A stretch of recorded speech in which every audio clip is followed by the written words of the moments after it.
Chers amis, bonjour. Cette semaine, nous lirons Bezrat Hashem, la paracha de Hémor.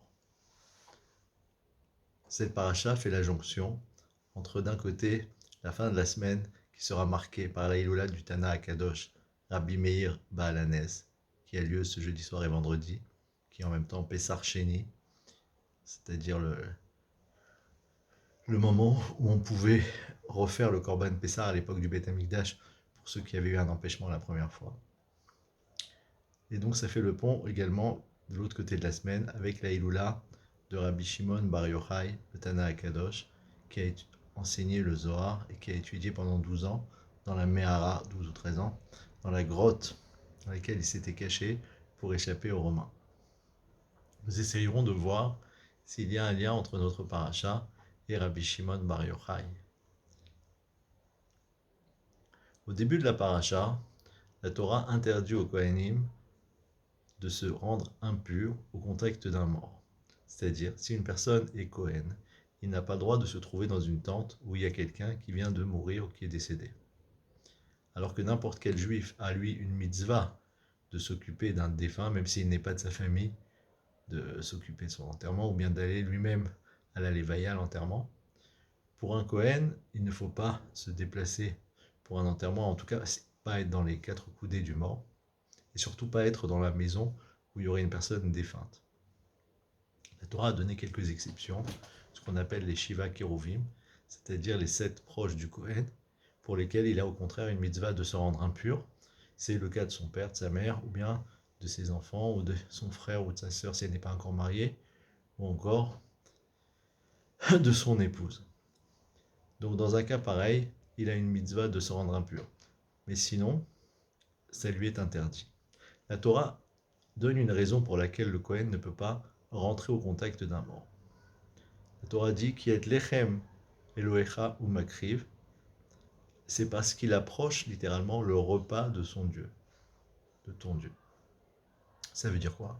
Ça veut dire que puisque quotidiennement, il y a dans le Beth Amikdash des offrandes qui sont apportées, des tmidim, des moussafim, des sacrifices qui sont apportés matin et soir, et celui qui s'occupe de faire la shrita, l'abattage rituel, de récupérer le sang, de l'asperger, de couper en morceaux, de brûler les morceaux et ainsi de suite, c'est le Kohen. Donc c'est quelqu'un qui, kaviachol, si on peut dire, s'occupe de nourrir par l'intermédiaire du misbéar, comme s'il apportait un repas pour Hachem. Et c'est pas le derech, c'est pas le kavod que quelqu'un qui s'occupe en même temps du repas et dans les cuisines et à faire avec des gens qui sont décédés. Et donc la Torah l'a acquitté de ce genre de choses et lui a même interdit d'avoir un lien avec les morts. La Torah précise Kedoshim iyu le'Elohehem. Les Kohanim devront être saints pour leur Dieu. Ce sont des serviteurs d'Hachem, ils doivent respecter la sainteté qui leur a été attribuée. Velo yechalelu shem Elohehem. Ils ne doivent pas profaner le nom de leur Dieu. C'est-à-dire, si ils se rendent impurs et ils font la avoda, alors ils profanent le nom d'Hachem. Qui est Ishe Adonai lechem Elohehem em makrivim. Parce que c'est les korbanot, les sacrifices qui sont brûlés pour Hachem, le repas de leur Dieu qu'ils approchent en sacrifice, Ve'ayu Kodesh, et ils seront saints. Donc c'est intéressant de remarquer que la Torah n'a pas simplement interdit au Kohen de se rendre impur pour un mort, mais aussi elle a donné à ça une dimension de Chilul Hashem, de profanation du nom d'Akadosh Baruch Hu, et au contraire, s'ils l'accomplissent, de sanctification du nom d'Hachem. C'est pourquoi la Torah dit, dans le sens positif, Kedoshim yiyu le'Elohehem, et dans le côté négatif, Velo yechalelu shem Elohehem. Ils ne devront pas profaner le nom de Dieu. À la fin de la paracha, nous trouvons également quelque chose de similaire. Il y a marqué à propos du Korban Toda, l'offrande de remerciement, Vechit tisbechu zevar Toda l'Adonai, l'irtzonechem tisbachu. Lorsque vous offrerez une offrande de remerciement, offrez-le de manière qu'elle soit agréée, et que ce soit de votre plein gré. Bayom haou yachel, le jour même elle sera consommée, lo totiru mimenu ad boker, n'en laissez pas jusqu'au lendemain matin, ani Adonai, je suis Hachem. Ushmartem mitzvotai va'asitem otam. Vous garderez mes préceptes et vous les accomplirez. Ani Adonai. Velo techalelu et shem kodeshi. Vous ne profanerez pas mon nom qui est saint. Venigdashti betor bene Israël. Je serai sanctifié au milieu du peuple d'Israël. Ani Adonai mekadishrem. Je suis l'Éternel qui vous sanctifie. Encore un verset. Amotzi etre meretz Mitzrayim. C'est moi qui vous fait sortir de la terre d'Égypte, ou qui vous a fait sortir de la terre d'Égypte. Liot lachem l'Elohim, pour être pour vous un Dieu. Ani Adonai, je suis Hachem. Remarquons deux choses. Premièrement, que la Torah, au sujet de la mitzvah de ne pas laisser un korban sans être consommé jusqu'au lendemain matin, a dit Velo techalelu et shem kodeshi, vous ne profanerez pas mon nom. Et Rashi explique qu'il s'agit de quelqu'un qui transgresserait la parole d'Akadosh Baruch Hu dans n'importe quel domaine, mais en le faisant sciemment, volontairement, ce qu'on appelle mézid. Et une personne qui transgresse la parole d'Hachem, pas parce qu'il ne savait pas ou parce qu'il était forcé, mais parce qu'il a décidé de le faire, ça s'appelle une profanation du nom d'Hachem. Et ensuite, Venigdashti betor bene Israël, d'après Rashi, c'est une mitzvah à part, que Akadosh Baruch Hu soit sanctifié, c'est-à-dire dans certaines situations, un juif doit être prêt à sanctifier le nom d'Hachem et à se laisser tuer pour ne pas transgresser une mitzvah. Dans la majorité des cas, non, parce que la Torah l'a dit, Asher ya'aseotam Adam vachai ba'em, voici les préceptes qu'un homme fera et il vivra dedans. C'est-à-dire que si un goy a dit à un juif, fais-moi cuire un poulet pendant Shabbat, parce que j'ai faim, et ce juif lui dit, mais je peux pas, c'est Shabbat, il lui dit, ou tu le fais ou je te tue, alors là, il ne doit pas se laisser tuer. Il doit transgresser la Torah, justement pour rester en vie. Excepté dans 3 cas exceptionnels, dans lesquels il y a une mitzvah de Ya'areg Val Ya'amor. Il y a 3 cas où il doit se laisser tuer et ne pas transgresser. C'est si le non-juif lui a demandé de faire Avodah Zara, l'idolâtrie, Gilou Yarayot, des interdits de mœurs, Shfichut Damim, ou qu'il lui a demandé de tuer quelqu'un. Dans ce cas-là, il doit préférer se laisser tuer plutôt que lui-même aller tuer quelqu'un d'autre, ou lui-même se prosterner devant une idole, etc. Donc il y a une mitzvah particulière qui s'appelle Kiddush Hashem, de sanctifier le nom d'Hachem. Ça, c'est la première chose qu'il faut aller remarquer, que cette notion de Kiddush Hashem et de Chilul Hashem qu'on a trouvé au début de la paracha, on le retrouve mentionné à la fin de la paracha. Simplement, au début de la paracha, c'était dans un contexte particulier, c'est-à-dire pour parler de la sainteté du Kohen, alors qu'à la fin de la paracha, c'est de manière générale, d'après Rashi, c'est une mitzvah globale pour le clan Israël de devoir toujours respecter les mitzvot, d'être Mekadesh Shem Shammai, et ne pas le profaner, ne pas faire un Chilul Hashem, une profanation du nom d'Hachem. Deuxième chose qu'il y a à remarquer, c'est la répétition du mot Ani Hashem dans ces psukim. Il y a 4 versets qui se suivent, et à chaque fois il y a marqué presque la même formule. Le premier c'est Bayom Haou Yachel, il sera consommé le même jour, l'Ototirum Minouad Boker, n'en laissez pas jusqu'au lendemain matin, Ani Adonai. Le verset se termine par la carte d'identité Kaviachol, si on peut dire, d'Akadosh Baruch Hu, qui vient dire Je suis Hachem. Deuxième verset, le suivant, Lamed Aleph, Ushmartem mitzvotai va'asitem odam ani Adonai.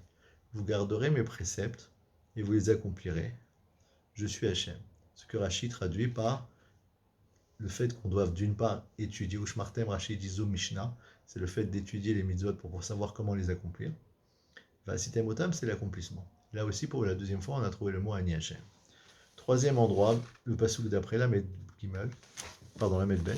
Velo techalelu et shem kodeshi, vous ne profanerez pas mon nom saint. Venigdashti betor bene Israël, je serai sanctifié parmi les béné Israël. Ani Adonai mekadishrem. Là, il y a un mot en plus, il y a marqué Ani Hashem, qui vous sanctifie. Enfin, le pasuk, Lamed Gimel, le quatrième et dernier.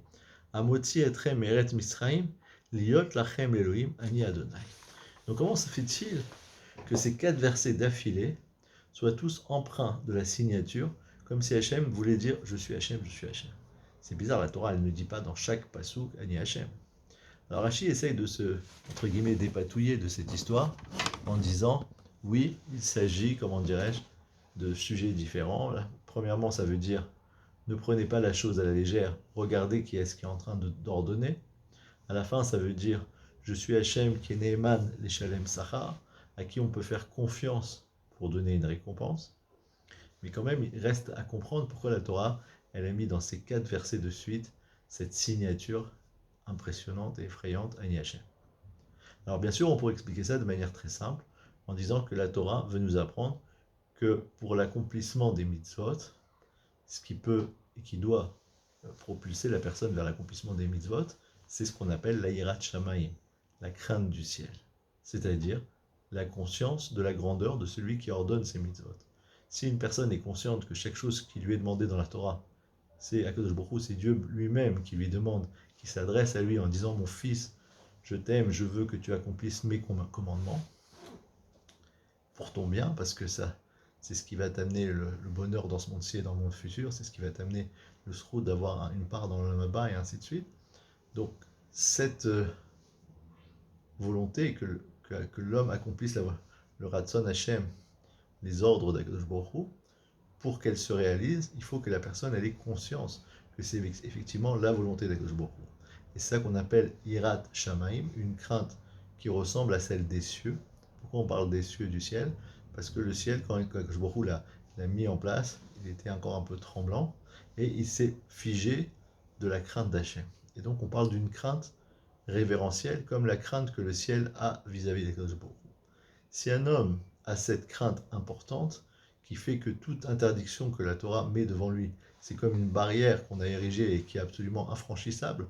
Si une personne se trouve devant un mur, il n'a pas de, comment on appelle ça, d'envie ou de penchant à traverser le mur. Il sait très bien que s'il avance, il va se cogner la tête.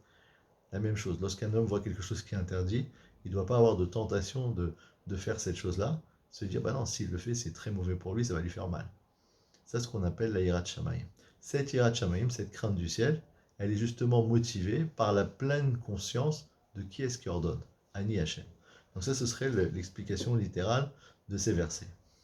Maintenant, on va essayer d'aller un peu plus loin dans l'exégèse et essayer d'apporter une allusion un petit peu ici à 4 types de mitzvot qu'une personne peut faire. Avant de donner l'explication, je vais faire une petite préface selon les paroles du Reb Chaim Mivolojin qui explique qu'il y a une différence entre les mitzvot de la Torah et l'étude de la Torah.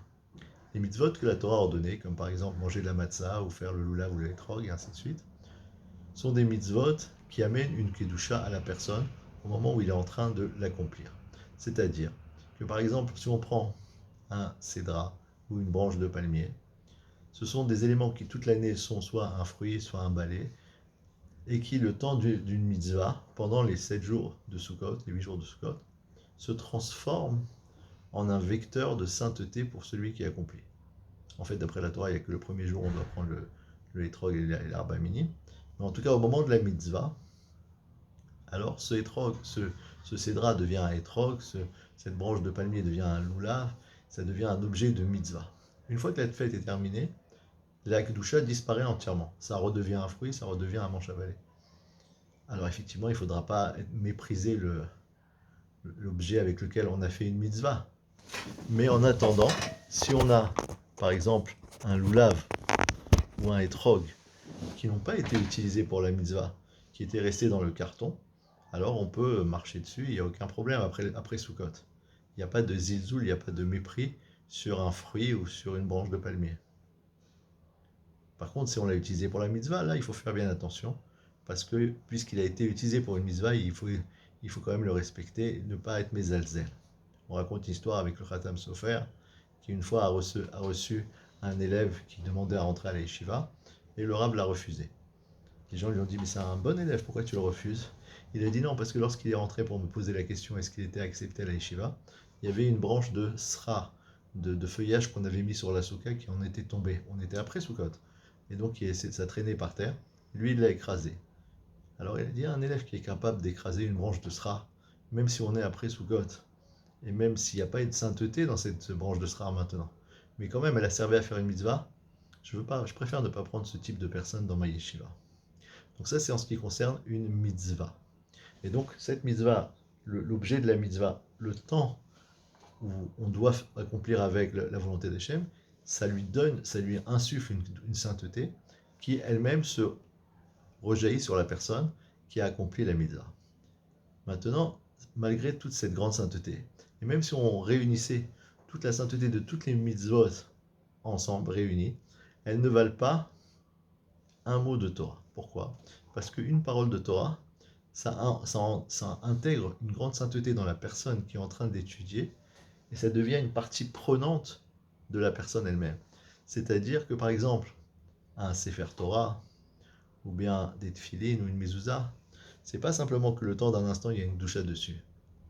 Le fait que ça contienne des paroles de Torah, ça leur donne un digne de Tashmishik Doucha. Et une fois qu'on les a utilisées, on ne peut pas dire non, maintenant il n'y a plus la Gdusha dedans. Au contraire, on doit les mettre à la Gniza. On doit les garder parce que la Gdusha n'est pas partie. Et pareil, la Gdusha, la sainteté, ne quittera pas celui qui a fait l'étude de la Torah. En permanence, elle sera avec lui. Comme la Torah, elle dit, la Torah Magena ou Matzla. La Torah, elle protège et elle sauve.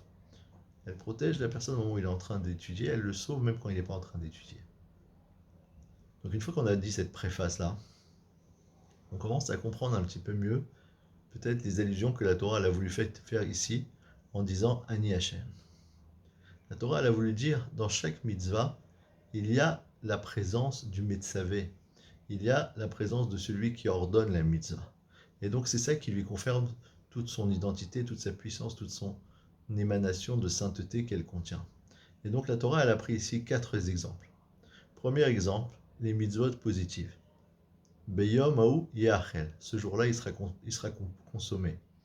Et il y a marqué Ani Hashem. Sur cette mitzvah positive, il y a la présence d'Hashem. Le pasouk d'après, Ushmartem Vasitem Otam, Ani Hashem, ce sont les mitzvot lota, c'est les interdictions de la Torah. Et lorsqu'un homme a une épreuve devant lui où il aurait pu transgresser quelque chose qui est une interdiction de la Torah, et il ne l'a pas fait, il n'a pas transgressé, alors il se remplit aussi d'une grande sainteté. Le mot shmira, ça veut dire faire attention à ne pas transgresser. Donc ushmartem mitzvotai, ça veut dire gardez-vous de transgresser mes mitzvot. Et sur ça aussi, il y a un Ani Hashem. Sur ça aussi, il y a une grande kedusha. La troisième notion qui est évoquée, velo techalelu et shem kodshi, venigdashti betor bene Israël, Ani Hashem mekadishrem. Vous ne profanerez pas mon nom, et je serai sanctifié parmi l'assemblée des Bnei Israël. On peut dire par allusion que ça fait allusion au limud Torah. Pourquoi? Parce que Venigdashti betor bene Israël. La Torah, elle a été donnée au Am Israël bemiochad. Qu'il est kartov natati lachem torati azda azovu. Torah tziva lanu Moshe. La Torah nous a été ordonnée par Moshe. Morasha keilat Yaakov. En héritage de l'assemblée de Yaakov. La Gemara dit, ne dit pas Morasha, dit Meorasa. Elle est comme une fiancée. Une fiancée, elle appartient à son fiancé, elle appartient à personne d'autre. La Torah, elle appartient au clan d'Israël et à personne d'autre. Donc il y a cette notion de Venigdashti betor bene Israël. Je serai sanctifié parce que la Torah c'est Mekadesh et Ben Adam. Ça sanctifie la personne. Et la personne qui l'étudie, c'est lui-même un Kiddush Hashem. Quand on voit quelqu'un qui jour et nuit est en train d'étudier la Torah, c'est une manière de montrer que cette Torah elle a une grande valeur. Alors Ani Hashem Mekadishrem, je suis Hashem qui vous sanctifie. Asara Shiojvim Boskim Batorah Shrina Benehem. 10 personnes qui sont installées et la Torah qui s'occupent de Torah, la Shrina, la présence divine est avec eux. Minaïn afilu chamisha, afilu shlosha, afilu echad, shinotel sachar. Pas seulement 10, mais même 5, mais même 3, même un seul qui étudie, il prend une récompense. Pourquoi? Parce qu'il prend une émanation de Gdusha proportionnelle à l'effort et au nombre de personnes qui sont présentes. S'il est seul, il y a une certaine émanation. S'ils sont 10, il y a une émanation plus grande. Et enfin, dernier pasouk, Amotsi etrem meret mitzraim, liot lachem l'Elohim, ani Adonai. Alors à quoi ça peut faire allusion? On a déjà parlé de mitzvot positif, de mitzvot ne pas faire, et on a parlé de limud Torah, qui est un statut à part par rapport au mitzvot. Qu'est-ce qui peut rester? Il peut rester 2 mitzvot qui sont liés à la sortie d'Égypte, Amotzi et Tremeret Misraïm. Il y a 2 mitzvot qui sont particulièrement liés à la sortie d'Égypte, qui sont la Brit Mila et le Korban Pessah. Lorsque les Israël sont sortis, il leur manquait des srouillottes, il leur manquait des mérites pour pouvoir mériter cette délivrance, parce qu'ils étaient arrivés au 49e degré d'impureté.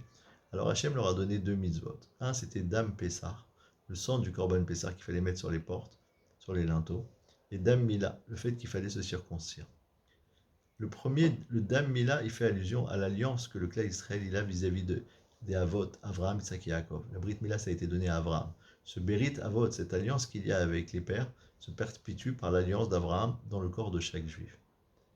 C'est pourquoi s'il n'a pas fait la Brit Mila, même s'il n'a fait que transgresser un commandement positif, il est Chayav Karet. Normalement, les interdictions qui amènent le retranchement, le Karet, c'est seulement sur des lots assez. Quelqu'un qui s'est marié avec une personne qui n'avait pas le droit, il peut être Chayav Karet. Quelqu'un qui a fait une grave Avera, il peut être Chayav Karet. Mais ne pas faire une mitzvah positive, ne pas faire la Brit Mila, normalement ça ne devrait pas rentrer Chayav Karet. Mais pourtant la Torah a dit que oui. Et pareil, la deuxième mitzvah qui rend Chayav Karet, bien que ce n'est qu'une mitzvah positive, c'est le Korban Pessah. Si une personne n'a pas fait le Korban Pessah, alors il est Chayav Karet, bien que c'était une mitzvah positive. Donc ces deux mitzvot-là, elles ont quelque chose de particulier qu'on va expliquer dans un instant. Nous trouvons dans la parasha de Baal HaTecha, qu'on va lire bientôt, que il y avait des gens qui étaient impurs et qui n'avaient pas pu faire le Korban Pessah.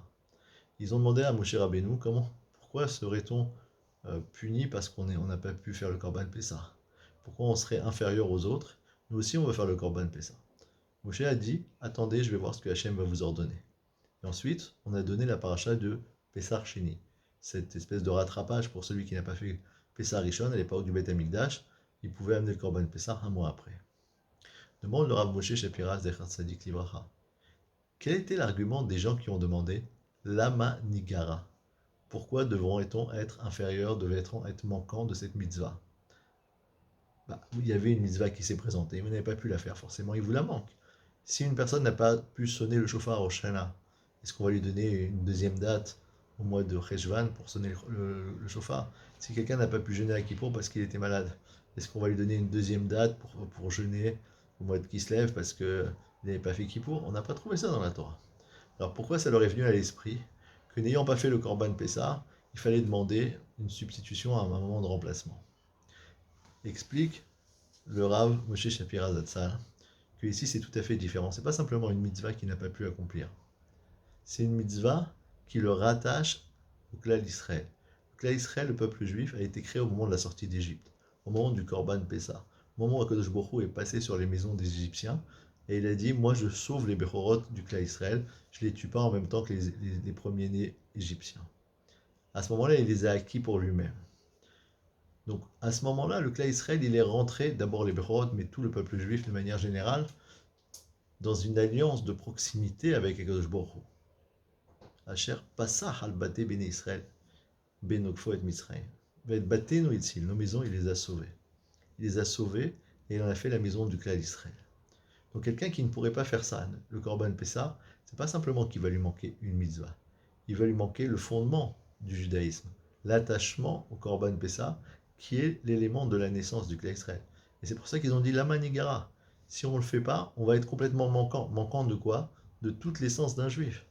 Et effectivement, lorsque quelqu'un a une argumentation de valeur comme celle-là, qui est une bonne remarque, Kaviarol, si on peut dire, le Baruch Hu dit oui, ils ont raison. On va leur donner une date de remplacement. Un homme peut exprimer quelque chose devant Hachem, et si c'est mutzdak, si c'est justifié, que le Baruch Hu va lui répondre. Et donc, c'est ça qu'on leur a dit. On leur a donné la paracha du Pessah Sheni, qui était prévue dans le ciel, mais qu'ils ont mérité qu'elle soit transmise par leur intermédiaire. Amdou Vaishma, Moshe Rabbeinu a dit, attendez, je vais entendre Ma'etzav Hashem lachem. Qu'est-ce que Hashem va vous ordonner? Il va y avoir un commandement particulièrement transmis à votre initiative, pour vous, parce que c'est vous qui l'avez demandé, parce que vous avez eu la bonne idée de réclamer cette identité juive.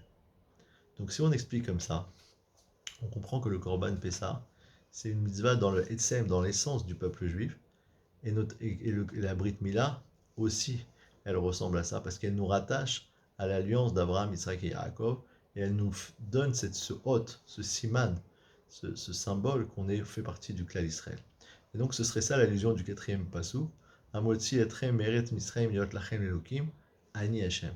Dans ces quatre dimensions, que ce soit mitzvah positive, que ce soit mitzvah négative, de ne pas faire, que ce soit limud à Torah, qui est la plus grande possibilité de se rattacher à Kadosh Baruch Hu par le biais de l'étude de la Torah. Chaque fois qu'une personne va prononcer des paroles de Torah, va exprimer des mots qui sont marqués dans les versets, ou de ce qu'ont dit les Tanaïm et les Amoraïm, chaque fois qu'il va faire travailler son esprit pour réfléchir à des raisonnements de Torah, il se remplit d'une doucha immense, incommensurable, qui va rester rattaché à lui de manière éternelle. Ça, c'est la troisième dimension sur laquelle on a dit Ani Hashem. Et enfin, la quatrième, c'est quoi? C'est les mitzvot yesodiot. C'est ces mitzvot qui sont en rapport avec la sortie d'Égypte et qui, elles, nous rattachent à la dimension de Klal Israël. Donc tout ça, ça va nous permettre un petit peu de comprendre un peu mieux ce qu'on a cité en début de paracha. On a demandé quel est le lien avec le Kiddush Hashem qui est marqué à la fin de la paracha et celui qui est marqué au début au sujet des Kohanim. Les Kohanim, ayant cette proximité avec Akadosh Baruch Hu, doivent savoir que même s'il y a une dimension de mita, de mort qui existe dans le monde, mais il faut que eux, ils gardent un certain recul par rapport à cette idée-là et qu'ils ne soient pas pris par cela. Parce que eux, leur sainteté leur permet d'obtenir un niveau très élevé qui les éloigne de ce niveau qui est quand même très rigoureux dans la création, qui est triste, qui est plein de midat hadin et qui empêche l'homme de s'élever. Un Havel, il est assourd b'divrei Torah, une personne qui est taroud, qui est préoccupée par ses soucis de deuil, il n'arrive pas à se concentrer dans son limoud, etc., dans son étude de la Torah. Les Kohanim, la Torah a voulu les acquitter, d'une certaine manière, de toute proximité avec ces choses qui sont pas évitables, mais que s'il peut garder un petit écart avec, alors c'est beaucoup mieux. Et ça lui permet de garder une proximité avec Hachem très forte qu'il avait déjà, et cette sainteté qui ne lui tolère pas de descendre de niveau. Bien, il faut savoir que ce niveau-là qui existe chez les Kohanim, il peut exister chez chacun d'entre nous. C'est-à-dire une personne qui va rentrer au Beth Midrash, qui va étudier la Torah, qui va investir de toute sa personne, qui va être régulier dans son étude, qui va venir de manière fixe, fréquente, récurrente, régulière au Beth Midrash, avec ikviyut, avec régularité. Cette régularité qu'il va avoir va lui faire acquérir une proximité avec Akadosh Baruch Hu et avec sa Torah qu'un autre n'aura pas. Et ensuite, grâce à cela, il pourra se permettre de se refuser certains plaisirs de ce monde que d'autres recherchent au contraire, mais que lui pourra dire ça ne sied pas, ça ne correspond pas à mon rang de prince de la Torah, ça ne correspond pas à moi.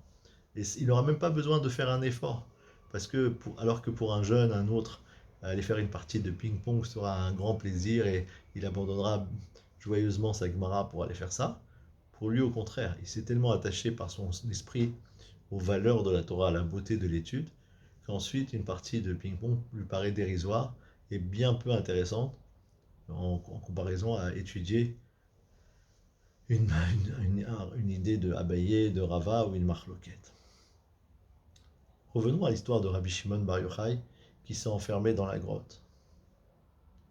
Cette grotte, elle était un peu exceptionnelle. Il y avait dedans un miracle, il y avait, comment on appelle ça, un carubier qui a poussé dedans. Il y avait une source d'eau qui est sortie pour pouvoir nourrir miraculeusement Rabbi Shimon Bar Yochai, et c'est ce qui lui a permis de pouvoir étudier tranquillement pendant de longues années. Mais réfléchissons, est-ce que si nous on nous avait proposé d'aller dans cette grotte en nous disant rassure-toi, il y aura la source et il y aura le carubier. Il faut savoir que Rabbi Shimon, lorsqu'il est rentré, personne ne lui avait promis qu'il aurait un miracle, qu'il aurait de l'eau et qu'il aurait une source, et qu'il aurait des fruits. Mais il a eu confiance, il est rentré, Hachem l'a sauvé. Mais nous, disons qu'on nous aurait prévenu d'avance en disant rassure-toi, il y aura même des gâteaux au chocolat. Est-ce que tu as envie de rester pendant 12 ans ou 13 ans enfermé dans une grotte à étudier la Torah? Je ne sais pas si on aurait été tellement pressé d'y aller. Pourquoi? D'abord parce que lui, Rabbi Shimon, il était forcé, il était poursuivi par les Romains. Mais indépendamment de ça, je pense qu'il a profité de la grotte. Comme le Talmud nous raconte dans Masechet Shabbat, que lorsqu'il est sorti, son beau-père, Rabbi Pinchas Ben Yair, l'a accompagné dans un établissement de bain pour l'aider à se laver. Et Rabbi Pinchas Ben Yair était ému de voir son corps meurtri par le sable qui avait fait des entailles dans son corps. Et Rabbi Pinchas Ben Yair versait des larmes de tristesse, et ça a brûlé Rabbi Shimon Bar Yochai. Et Rabbi Shimon Bar Yochai lui a dit, ne sois pas attristé de me voir dans un tel état, parce que si tu ne m'avais pas vu dans un tel état, je ne serais pas devenu ce que je suis devenu. C'est-à-dire qu'avant qu'il rentre dans la grotte, Rabbi Shimon Bar Yochai posait des questions, et c'est son beau-père qui lui a apporté un certain nombre de réponses.